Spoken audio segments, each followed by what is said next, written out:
కవితమ్మ అందరం కలిసి ఈ రైతు ఆడబిడ్డలు నిజానికి మీకు తెలుసు నేను దుర్యోధనుడు అని ఉత్తగానే అనలే. దుర్యోధనుడు ఒకప్పుడు పాండవులను వాళ్ళ ఊళ్ళో ఉండనీయకుండా అడవికి పంపించిండు. ఓ గట్లనే రేవంత్ రెడ్డి కూడా మా ఆడబిడ్డలను వాళ్ళ తాండలో ఉండనీయకుండా అర్ధరాత్రి వాళ్ళ తాండల మీద పడి తలుపులు వాళ్ళ కొట్టి ఆడోళ్లను ఇష్టం వచ్చినట్టు వాళ్ళను ముట్టడమే కాకుండా ఇష్టం వచ్చినట్టు అవమానించడమే కాకుండా బూతులు మాట్లాడటమే కాకుండా గుట్టకొకలు చెట్టుకొకలు అన్నట్టు ఎక్కడోళ్ళనక్కడ చెంగల్ పొంట ఉరికిచ్చిండు. అందుకే నేను అన్న దుర్యోధనుడు అని ఉత్తగానే అనలే. ఆ రకంగా భూములు గుంజుకునే ప్రయత్నం చేస్తే ఢిల్లీకి పోయినాం.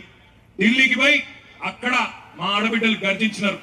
9 నెలల గర్భవతి సోదరి జ్యోతి 9 నెలలు నిండి ఎప్పుడు కొడుకు ఉడతాడో ఎప్పుడు బిడ్డ ఉడతాడో తెలియదు.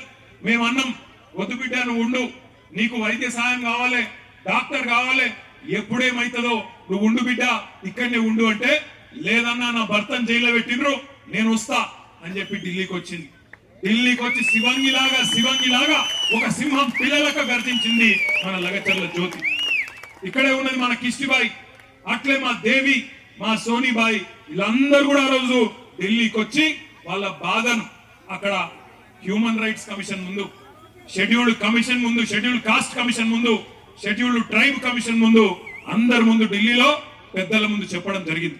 చెప్పిన తర్వాత ఆఖరికి న్యాయం ధర్మం ఉంటది కాబట్టి 40 రోజులకు మరి కోర్టు ద్వారా మనకు న్యాయం లభించింది. అందరు బయటకు వచ్చింది. ఇవాళ సంతోషం ఎక్కడ అనిపించిందంటే లగచర్ల దాటి ముందుకొస్తే హకీంపేటలో మా బంజారా ఆడబిడ్డలు హారతులతో స్వాగతం పలికి అన్నా మా భూమి పోకుండా చూడే నీకు దండం పెడతామని చెప్పి బొట్టు పెట్టి ఆడ టెంట్ కింద జ్యోతి ఉంటే జ్యోతి కాడికి తీసుకుపోయారు.